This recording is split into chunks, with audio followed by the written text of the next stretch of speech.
Mohon izin Pak Tesa, kita sudah mulai on air. Ya. Loh KPK, masa nggak ada kerjaan lain? Yang dituding, yang diubrak-ubrak hanya Pak Hasto itu, Kami diajarkan oleh Bung Karno, oleh Ibu Mega, bahwa perjuangan memerlukan suatu pengorbanan. Merdeka. Terima kasih Anda masih bersama kami di Political Show. Sekjen PDI Perjuangan Hasto Kristianto akhirnya memenuhi panggilan KPK usai ditersangkakan lebih dari 2 pekan. Meski Hasto datang memenuhi panggilan Komisi Anti Rasuah, namun Sekjen PDI Perjuangan itu masih belum juga ditahan padahal sudah berstatus tersangka. Apakah ada lobi-lobi politik dari PDI Perjuangan ke pemerintahan Prabowo Gibran sebagai barter dukungan hingga Hasto tak perlu ditahan? Hasto tak ditahan, lobi politik PDI Perjuangan berjalan. Itulah tema kita pada malam hari ini yang akan kita bahas dengan para narasumber yang sudah hadir di studio. Saya perkenalkan satu-satu. Dari yang paling ujung kanan ada Mas Khairul Umam, Direktur Eksekutif Indo Strategik. Akhirnya Mas Umam. Selamat malam Mbak Nana. Terima kasih setelah beberapa kali absen ya. Ada Mas Army Mulyanto, tim hukum DPP PDI Perjuangan yang tadi ikut mendampingi Pak Hasto. Selamat malam Mas Army. Malam Mbak Nana. Ada politisi PDI Perjuangan Bang Adian Apitupulu. Selamat malam Bang Adian. Malam, merdeka. Oke, dan ada mantan penyidik KPK Mas Ronald Sinyal yang sudah hadir. Selamat malam Mas Ronald. Selamat malam Mbak Nana. Kami masih menunggu kehadiran dari Guru Besar Hukum Pidana Universitas Pelita Harapan Profesor Jamin Ginting. Tapi sambil menunggu kita juga sudah bergabung melalui sambungan virtual. Terima kasih sekali juru bicara KPK Pak Tesa Mahardika yang mau meluangkan waktu di tengah hiruk pikuk situasi pada hari ini. Selamat malam Pak Tesa. Selamat malam Mbak Nana dan para narasumber sekalian. Oke, terima kasih Pak Tesa. Nanti saya ke Pak Tesa, tapi saya mau ke Mas Army terlebih dahulu ya. Mas Army, ya, tadi Anda mendampingi Mas Hasto bersama dengan puluhan pengacara lainnya ya. Betul. Pada saat menjalani pemeriksaan di gedung KPK. Pemeriksaan berlangsung selama 3,5 jam. Saya ingin tanya bagaimana kemudian jalannya pemeriksaan. Meskipun tidak mendampingi, pasti kan dapat bocoran dari kliennya, dari Pak Hasto. Jadi tadi kami bareng-bareng hadir jam 10 kurang. Terus proses administrasi, sekaligus kita juga masukin surat permohonan penundaan proses pemeriksaan karena alasan ada proses pra-peradilan. Meskipun memang itu juga artinya tetap berlangsung, surat itu cuma diterima saja. Di dalam di Pak Hasto ditemani oleh Pak Bang Magdir. Dan selesai kurang lebih jam 1 lewat. Oke, 3,5 jam. Ya. Kira-kira apa yang digali oleh penyidik begitu? Bocorannya aja. Dalam pemeriksaan tadi sih pada prinsipnya pemeriksaan terhadap 2 sprindik. Obstruction dan penyuapan. Oke. Jadi secara garis besar substansinya terkait hal itu. Namun tadi juga disampaikan, Pak Magdir juga tadi menyampaikan ke pers bahwa dalam proses ini masih akan berlanjut meskipun perihal keterangan waktunya kapan dan sebagainya tergantung KPK. Oke. Kondisinya seperti itu. Oke, baik. Apakah kemudian dalam pemeriksaan 3,5 jam tadi sempat dipaparkan beberapa bukti yang dimiliki oleh KPK? Karena kan ini pemeriksaan perdana sebagai tersangka ya. Kalau itu mungkin nanti Pak Tesa bisa menjelaskan secara detail karena mungkin dari KPK yang bisa lebih komprehensif lah untuk menjelaskan situasi pemeriksaannya. Oke, tapi menurut klien Anda ada bukti-bukti ataupun keterangan yang menyudutkan nggak pada saat pemeriksaan tadi? So far sih so good ya, artinya situasi juga. Maksudnya apa tuh so far so good? Intinya ya layaknya pemeriksaan di KPK lah, dari segi gambaran kondisinya gitu. Cuma tadi bocorannya katanya AC-nya agak panas saja. Oke, jadi AC-nya panas begitu. Maksudnya apa AC-nya panas? Apa kaitannya? Ya, jadi tahu. Membuat klien Anda gugup atau gimana? Enggak, atau cuma keringetan atau gimana? Mungkin memang karena cuaca juga hujan di luar, jadi suhu temperatur disesuaikan. Oke, tapi menarik ya. Apa kemudian pertimbangan dari tim kuasa hukum mengajukan surat penundaan pemeriksaan ke KPK sambil menunggu pra-peradilan? Karena lazimnya kan ya pra-peradilan berjalan, pemeriksaan juga berjalan. Tapi apa pertimbangannya kemudian? Pada prinsipnya kami ada di koridor proses hukum, Mbak. Jadi upaya-upaya seperti ini bukan hanya baru kali ini.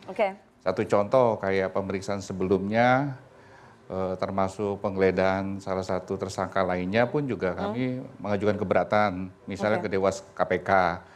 Termasuk pada saat penjadwalan Pak Hasto yang harusnya tanggal 6, kami pun juga ajukan surat permohonan penundaan penjadwalan. Ini strategi pembelaan berarti ya?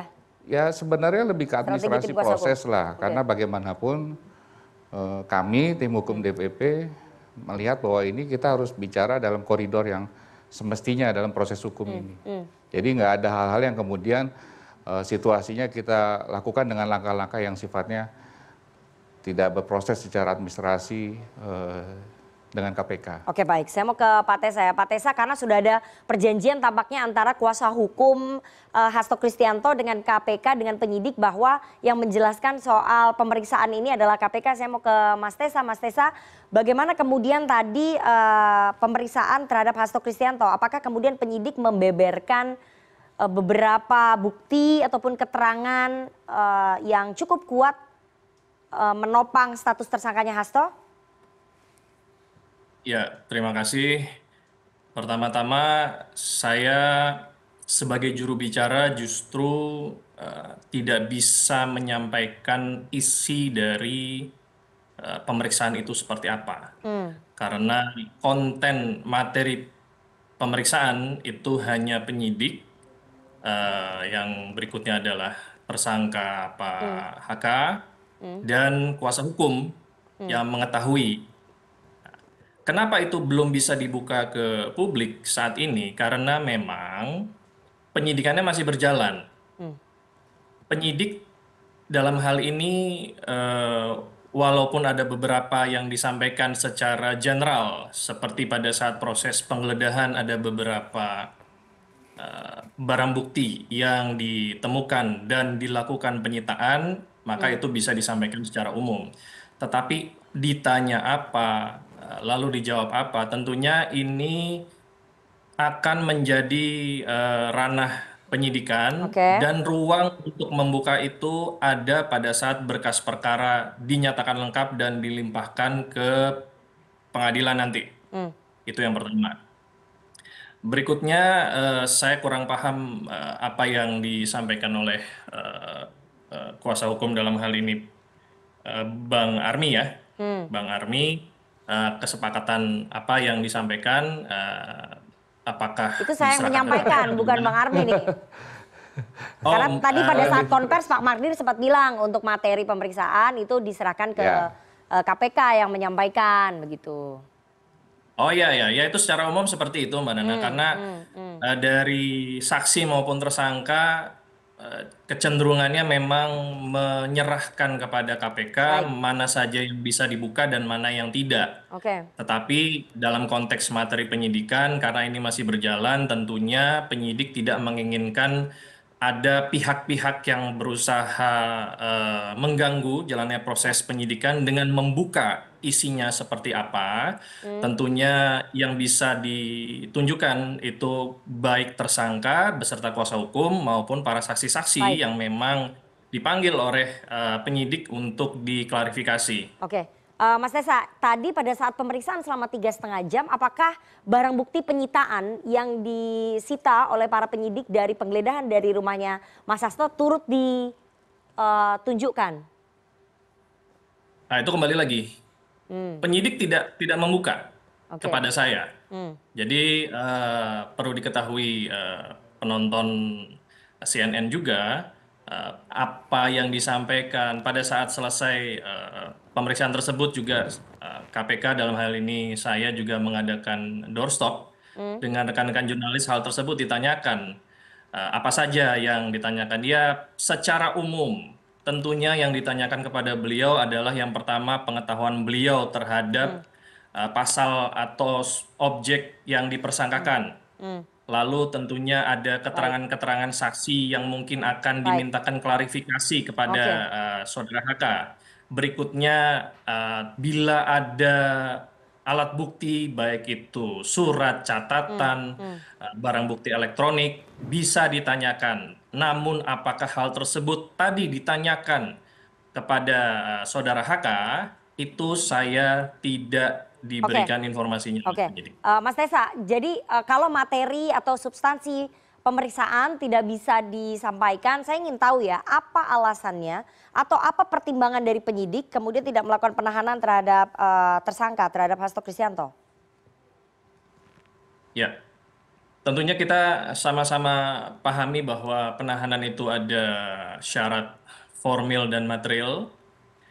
Di sini penyidik masih menilai belum diperlukan proses penahanan. Salah satu alasannya adalah karena ada beberapa saksi yang masih harus dimintakan keterangannya.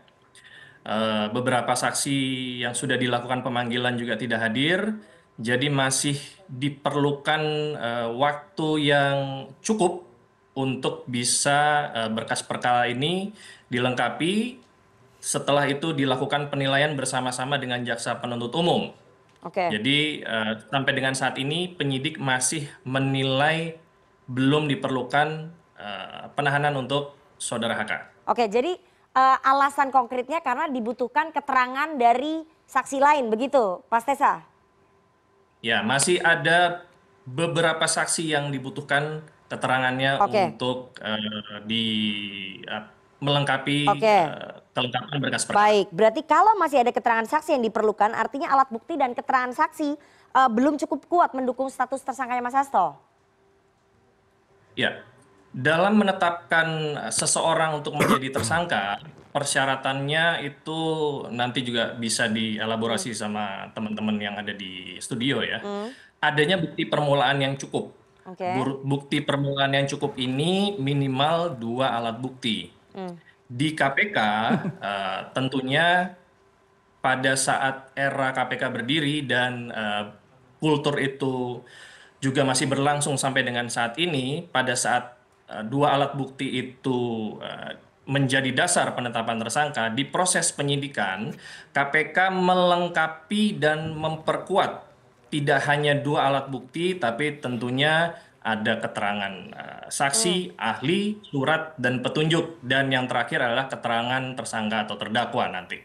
Baik. Jadi dalam hal ini memperkuat, bukannya tidak ada alat bukti, bukannya bukti tidak kuat, tapi kita menggunakan waktu yang diberikan. Baik. Tapi itu biasanya sering tidak dilakukan oleh KPK? Biasanya kalau misalnya yang sebelumnya? Ya, nanti bisa dielaborasi dengan salah satu rekan saya, Mas Ronald ya, yang juga mantan penyidik, bagaimana pengalaman beliau sebagai penyidik. Mas Tessa, Mas Hasto meminta KPK menunda pemeriksaan sampai pra-peradilan selesai, tapi KPK menolak. Pertimbangannya apa ya?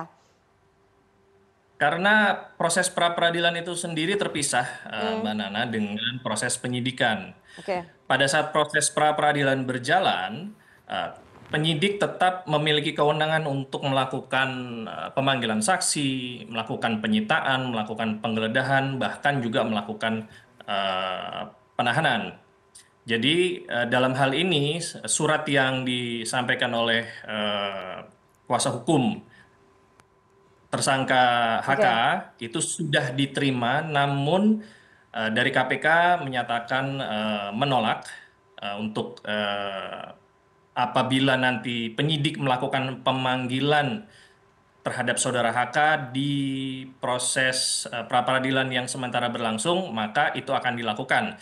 Tetapi saya juga tidak tahu apakah hal tersebut akan dilakukan atau masih berfokus pemanggilan saksi yang tadi sudah saya sampaikan. Tahan dulu ya Mas Tessa ya. Jadi Mas Army, bahwa KPK sudah menolak permohonan dari kuasa hukum terkait dengan penundaan pemeriksaan, artinya akan ada peluang bahwa Mas Hasto akan dipanggil lagi untuk diperiksa. Responnya dari kuasa hukum gimana? Kalau perihal penjadwalan pemanggilan dan lain sebagainya kan semua tergantung KPK, Mbak. Namun perihal surat yang ditolak pun juga kami sedang mengkaji, artinya kita coba menganalisa kembali apakah kemudian kita akan melakukan langkah-langkah yang lain misalnya kan.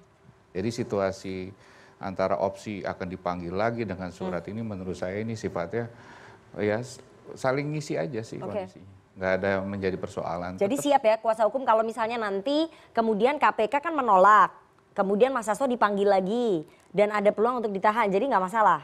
Buktinya hari ini aja kami hadir kok, maksudnya Pak Hasto dengan gagah hadir beliau, jadi nggak ada isu lah. Nggak ada isu ya, jadi tetap apapun kita hormati proses hukumnya akan proses. tetap dijalani? Ya kita tetap hormati proses, tetap hadir, saya yakin Pak Hasto juga siap hadir kapanpun jika memang dijadwalkan. Baik.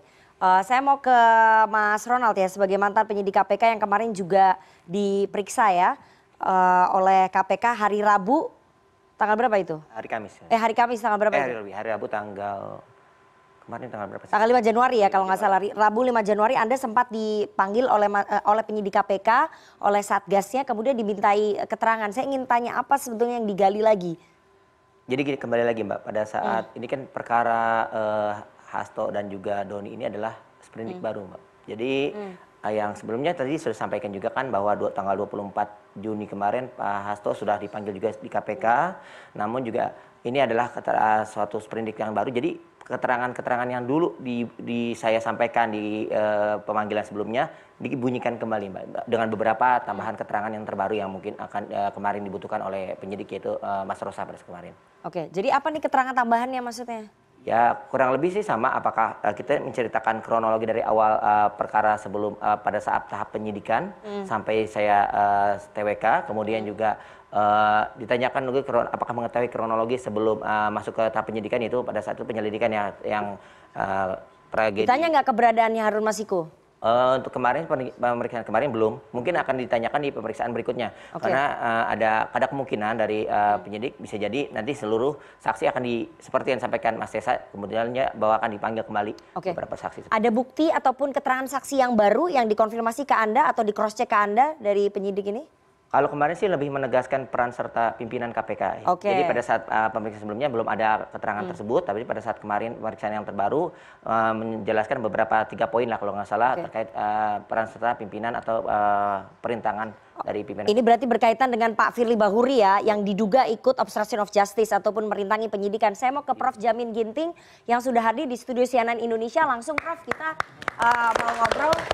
Prof. Jamin saya mau tanya langsung ya, mungkin langsung aja saya tanya, bagaimana kemudian Anda menganalisa kebijakan penyidik yang tidak menahan Hasto dengan alasan masih membutuhkan keterangan dari saksi-saksi lain, itu lazim tidak dilakukan Prof?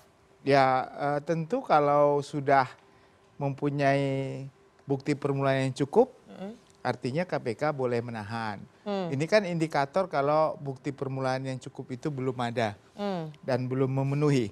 Cuma saya agak koreksi dikit terkait dengan pasal. Saya agak kaget juga karena pasal yang dicantumkan kan pasal terkait dengan suap dan Obstruction of justice. Nah jadi saya paham benar Undang-Undang Tipikor ini pasal 21 obstruction of justice dan pasal 5 itu genusnya beda. Tidak bisa disatukan ya? Ya, yang pasal 5 itu genus pelaku utama. Kalau yang 21 itu masuk kategori tindak pidana lain yang terkait dengan tindak pidana korupsi. Jadi maksudnya? Ya, artinya nggak mungkin orang melakukan suatu perbuatan masuk kategori suap, lalu dia dipidana juga dengan obstruction of justice. Obstruction of justice. Karena ada hak ingkar. Ya, jadi pelaku tindak pidana korupsi itu pasti ya. Dia punya hak ingkar untuk menyembunyikan barang bukti, untuk pasti melakukan obstruction of justice. Dia pasti melakukan itu.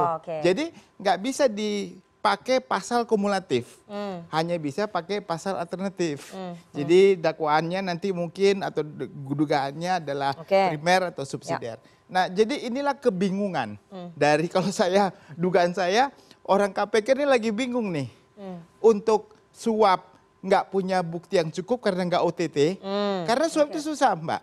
Kalau dia nggak OTT, maka harus ada aliran dana. Betul. Sementara ini nggak ada. Nggak ada aliran dana, hanya mengandalkan saksi. Saksi pun mungkin agak sulit karena saksi nggak ada yang melihat langsung pemberian itu.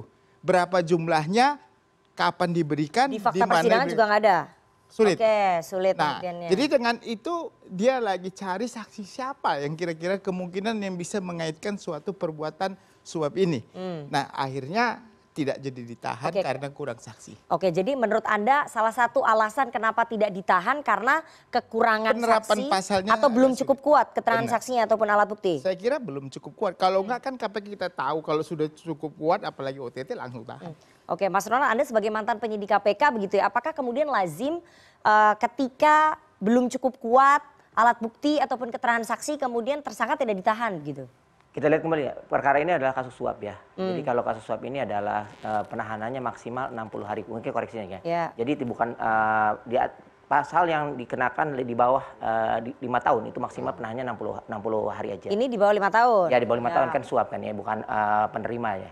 Jadi mungkin ini ada PR juga dari tim penyidik. Ya, jadi mereka ada diskresi lah dari penyidik itu buat menetapkan apakah mau ditahan atau tidak. Jadi kalau misalnya ditahan juga hari ini kan ada PR yang cukup cepat 60 ya. 60 hari itu harus sampai ke tahap penuntutan. Mungkin itu ada, mungkin tadi disampaikan nama Mas Tessa masih dikaji ulang. Ada, kita tahu ada beberapa sprindik ya. Bahkan saya sendiri sebelumnya juga diperiksa untuk 3 sprindik. Jadi kalau terlalu ada pertimbangan. Sprindik itu apa aja? Obstruction of justice, suap, satu lagi apa? Suapnya Doni. Oh, jadi mungkin ya. Jadi untuk tersangka Doni. Ya, tersangka Doni, betul. Terus. Jadi sekarang kan ada Pak Hasto diperiksa buat 2 sprindik ya. Jadi disitulah mungkin pertimbangannya Mas Rosa dan tim penyidik yang lainnya akan menimbang lagi apakah kira-kira cukup atau tidak. Tapi saya yakin sih pertimbangan dari tim KPK ataupun penyidik juga udah mempertimbangkan waktu yang terlalu mepet ini kalau ditetapkan sebagai tersangka sehingga tidak atau mungkin juga diuji nanti pada saat praper juga di minggu depan, Mbak. Oke, penerapan pasalnya sebagai mantan penyidik KPK kalau menurut Prof Jamin itu nggak pas gitu. Saya cukup sepakat dengan yang kemarin Bang Ganjar sampaikan ya. Jadi biasanya seorang pelaku itu suap itu otomatis akan menghalang-halangi melakukan jadi akan salah dong pasalnya. Ya itu silakan bisa kumulatif. mungkin pertimbangan penyidik atau tim KPK ada pertimbangan lain. Kami tuh kurang tahu juga apakah sekarang ditemukan bukti baru terkait perintangan itu juga. Jadi biasanya secara logika seorang Anda kayaknya udah tahu nih ada bukti baru, tapi nggak mau spill. Ya itu mungkin PR-nya nanti bisa ditanyakan kepada mantan rekan saya Mas Tessa ya. Mungkin ada bukti baru Prof Jamin. Ya, yang masih disimpan oleh KPK. Bukti baru buat apa disimpan? Justru dengan bukti itulah sebagai dasar untuk menahan. Kan itu kan suatu hal yang menjadi tujuan penahanan itu supaya gampang. Tapi kan saya kira bukti baru apa ya? Nggak ada saya kira. Yang ada adalah kalau suap itu cuma 1, OTT tahan. Tapi kalau nggak OTT sulit sekali ya kalau nggak ada transfer begitu ya, yang bisa dilihat dari transaksi elektronik ya, begitu ya. Makanya saya bilang hati-hati, jangan sampai nanti dalam proses peradilannya bisa jadi masalah begitu. Oke, Mas Tessa, jadi ada sepertinya kekurangan alat bukti ataupun buktinya nggak cukup kuat, keterangan saksinya nggak cukup kuat, makanya KPK tidak menahan. Itu menurut analisanya Prof Jamin Ginting, Guru Besar Hukum Pidana UPH, Mas Tessa.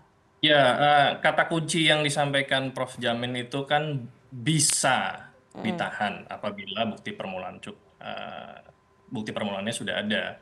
Dan kalau disampaikan bukti permulaannya belum cukup, tentunya KPK tidak akan menaikkan status seseorang menjadi tersangka. Jadi menaikkan status tersangka perlu bukti permulaan yang cukup.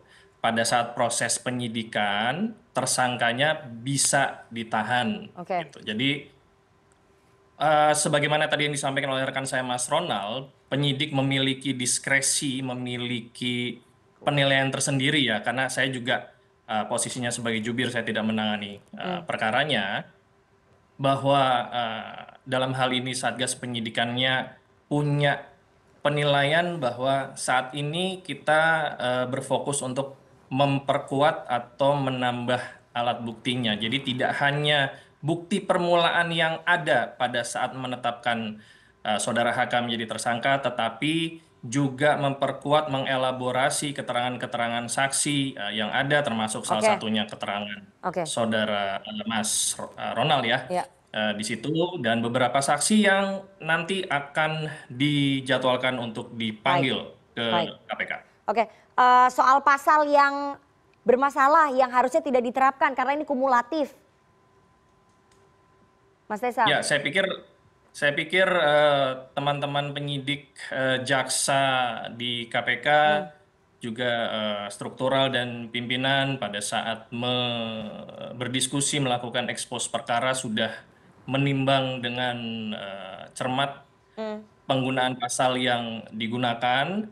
Tentunya kita menghargai dan menghormati pendapat hukum Prof. Jamin. Apakah KPK juga sepakat dengan itu? Saya pikir nanti bisa diuji. Salah satunya ujian pertama KPK untuk perkara ini adalah di pra peradilan. Dan alat bukti yang ada di KPK itu tentunya sebagaimana yang tadi saya sampaikan tidak bisa serta-merta dibuka ke publik saat ini, menunggu nanti berkas perkaranya dilimpahkan ke persidangan nanti. Baik, saya nanti bicara pra peradilan lebih jauh, tapi saya ingin tanya ya, respon PDI Perjuangan setelah tadi, ini adalah huru-hara yang cukup menyita perhatian publik dan mungkin turbulensi di tubuh PDI Perjuangan ya Bang Adian ya. Karena setelah tadi sekjennya keluar, diperiksa 3,5 jam, tampaknya media sosialnya kader-kader PDI Perjuangan bergemuruh begitu. Seperti merayakan, oh nggak jadi ditahan gitu. Ini responnya gimana? Kita senang bahwa kita ini kan sedang memperjuangkan yang diperjuangkan oleh hampir semua orang di belahan dunia ini. Apa yang kita perjuangkan? Keadilan.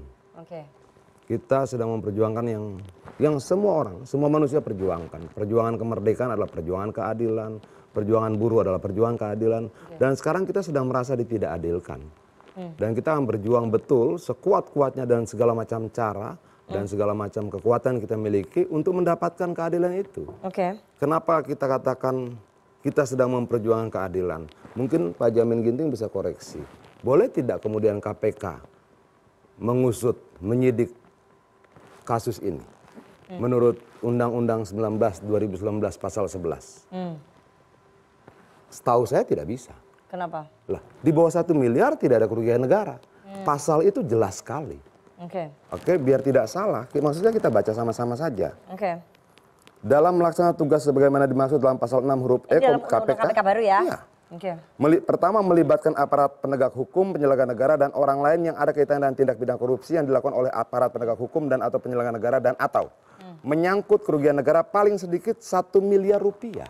Ada batasnya. Ada batas pertamanya adalah ada kerugian negara. Dalam kasus ini ada nggak kerugian negaranya? Kedua di atas 1 miliar. Angkanya berapa? Artinya problem pertama yang disampaikan oleh Pak Jamin Ginting tadi tentang penempatan pasal yang tidak tepat. Kedua ada pasal lain juga yang tidak tepat. Gitu loh. Nah dan dalam ayat berikutnya dijelaskan bahwa kalau dia di bawah 1 miliar, KPK wajib, menyerahkan kasus itu pada kepolisian. Nah ini artinya banyak yang nggak fair gitu loh. Jadi apa yang kita perjuangkan? Ya keadilan itu, kita mau semua diperlakukan adil saja. Nah kemudian dari kasus Harun Masiku, ini kita perlu baca sama-sama dan teman-teman mahasiswa perlu membacanya ya. Biar saya sampaikan.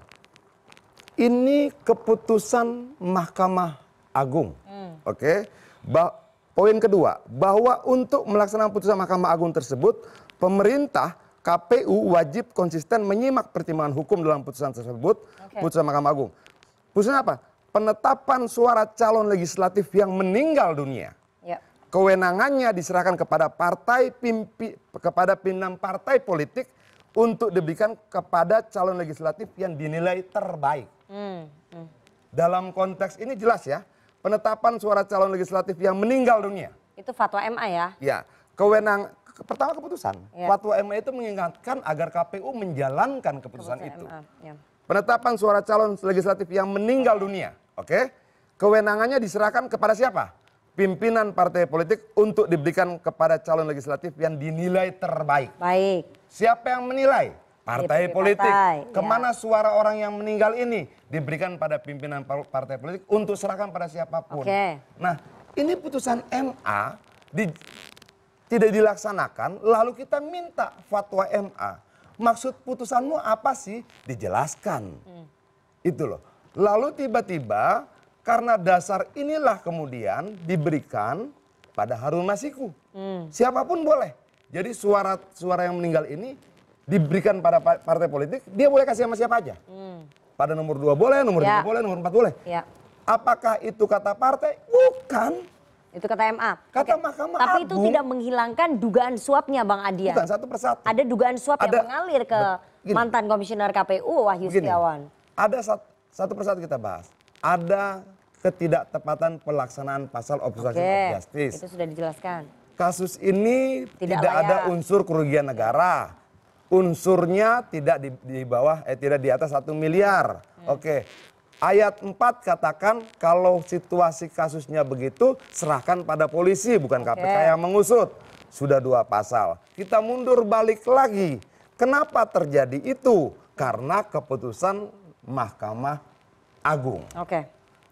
Kita nggak ngerti maksud putusannya. Kita tanya sama Mahkamah Agung. Keluarlah fatwa untuk meminta KPU menjalankan putusan itu. Lalu kita jalankan. Kemudian tidak dijalankan oleh KPU. Ini peristiwa yang banyak terjadi. Baik. Banyak banget putusan Mahkamah Agung nggak bisa dieksekusi. Baik, Bang Adian, karena sekali nggak bisa lagi. dieksekusi, yang memohon kemudian bayar untuk eksekusi. Nah itu dia, itu pokok persoalannya tuh, ada dugaan uang suap itu mengalir dari sekjen Anda. Itulah kemudian muncul menjadi kasus ini. Itu yang kemudian harus dibuktikan. Oke, tapi kita kembali pada pasal 11 Undang-Undang nomor 19 tahun 2019. Boleh nggak KPK? Ini berarti kewenangan ya? Iya dong. Kewenangan. Nanti bisa dibantu Pak Jamin Ginting. Boleh nggak KPK mengusut kasus itu? ini? Prof Jamin, dari Undang-Undang KPK yang baru apakah memang unsur kasus di bawah 1 miliar rupiah itu memang harus diserahkan ke kepolisian tanpa kerugian negara? Nggak ada perubahan ya, pasal 6 dan ke pasal 11 itu. Jadi itu sifatnya alternatif, ya bukan kumulatif. Jadi bisa saja terjadi kalau penyelenggara negara itu melakukan tindak pidana. Ini kan bukan penyelenggara negara tapi dugaan suapnya dari satu kan penyelenggara negara, kedua yang itu tadi harusnya di bawah di atas 1 miliar, itu alternatif ya. Dan yang ketiga itu adalah jangan lupa ada interest public ya, jadi kasus-kasus yang menurut publik itu menjadi sorotan. Nah itu KPK bisa take over ya, ngambil alih gitu, mengambil alih, dia yang melakukan.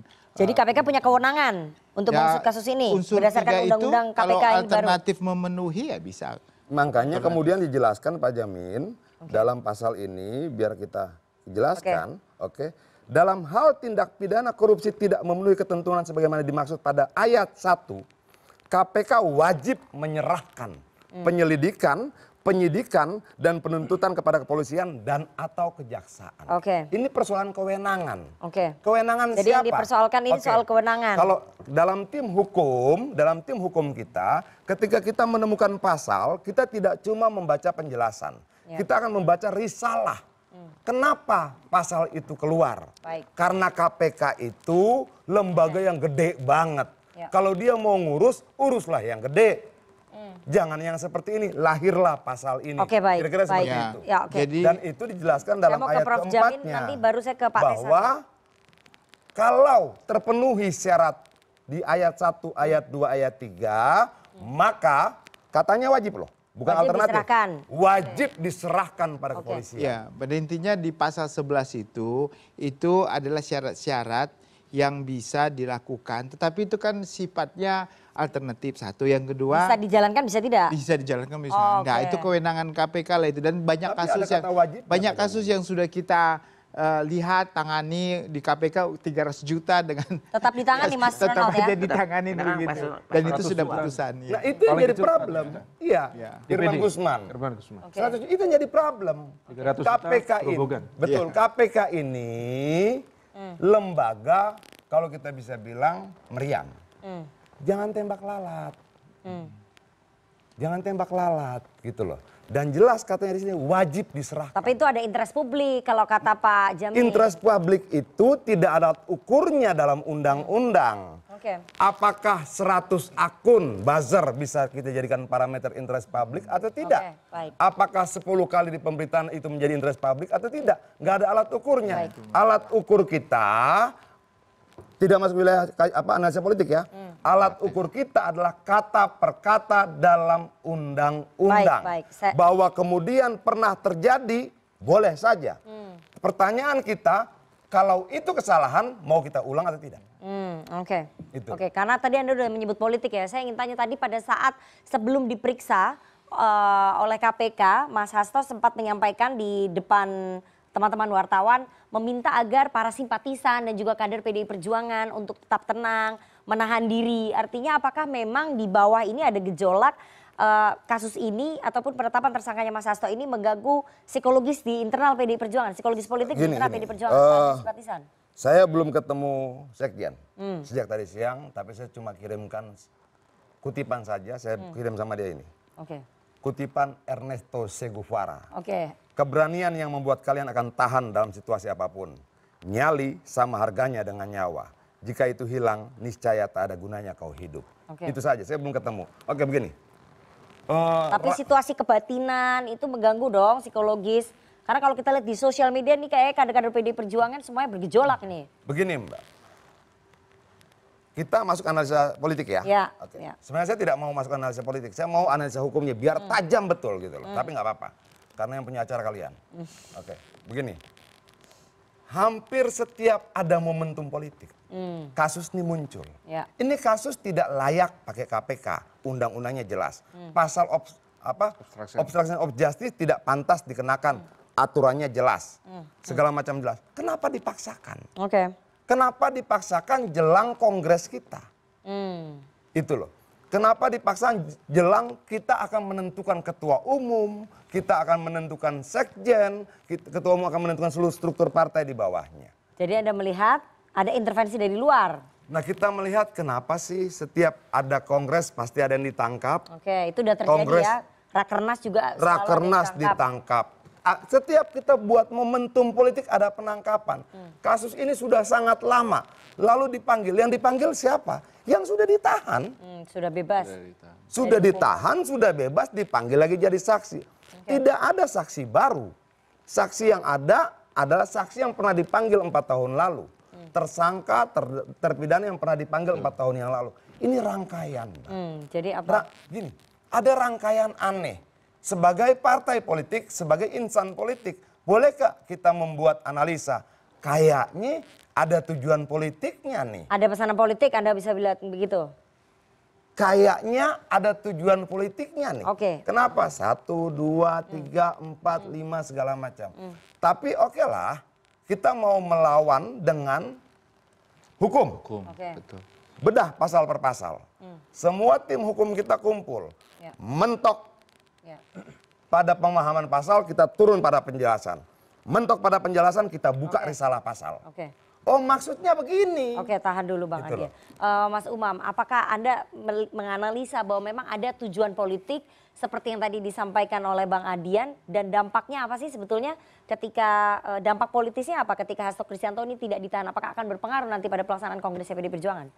Ya Mbak Nana, ini penjelasan terkait dengan konteks hukum Safir tadi cukup penting dan juga mendasar. Tetapi kalau misal kemudian kita tarik ke ranah politik, memang menjadi cukup spekulatif. Meskipun di banyak penelitian, saya yakin ada cukup banyak penelitian disampaikan oleh John Kwa, kemudian Susan Ross Ackerman, itu hampir di banyak negara berkembang, lembaga-lembaga penegak hukum, itu memang termasuk yang sangat vulnerable menjadi alat politik, menjadi bagian dari medan pertarungan kekuasaan.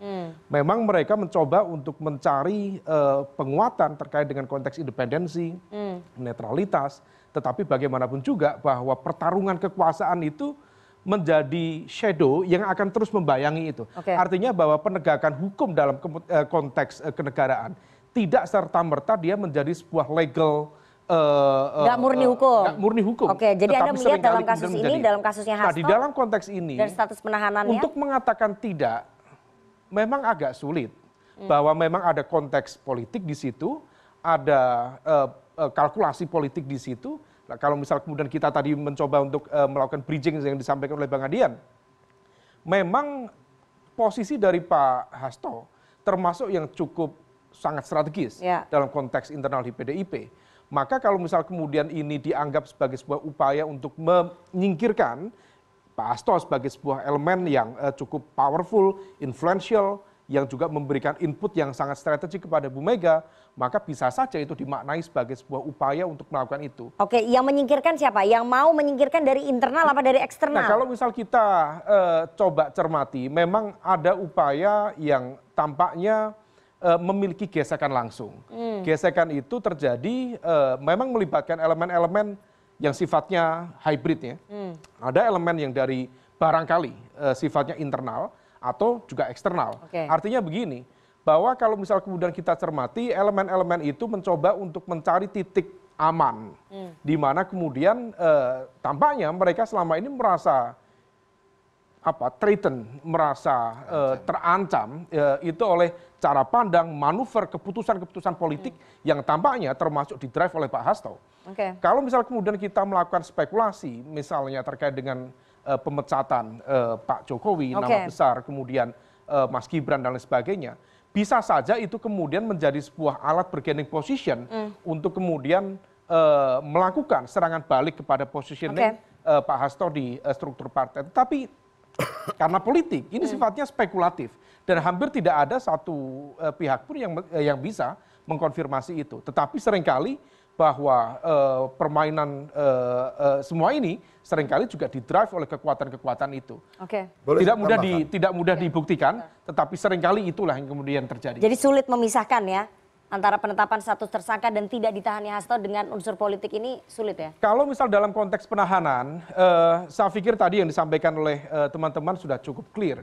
Tetapi kalau misal kemudian kita memaknai konteks bargaining position, let's say antara teman-teman PDIP dengan penguasa, soal ini. At least setidaknya dua targetnya, bukan sekedar penahanan, at least di ujungnya adalah SP3 kalau misal memungkinkan, atau setidaknya ini adalah bagian dari time buying strategy untuk kemudian menuju ke pra-peradilan. Setidaknya kemudian nanti bisa dihasilkan gimana putusannya. Tahan dulu Bang Adian, kita harus jeda terlebih dahulu, jangan kemana-mana, tetap bersama kami di Political Show. Kita akan masuk lebih dalam ke lobby-lobby politik PDI Perjuangan.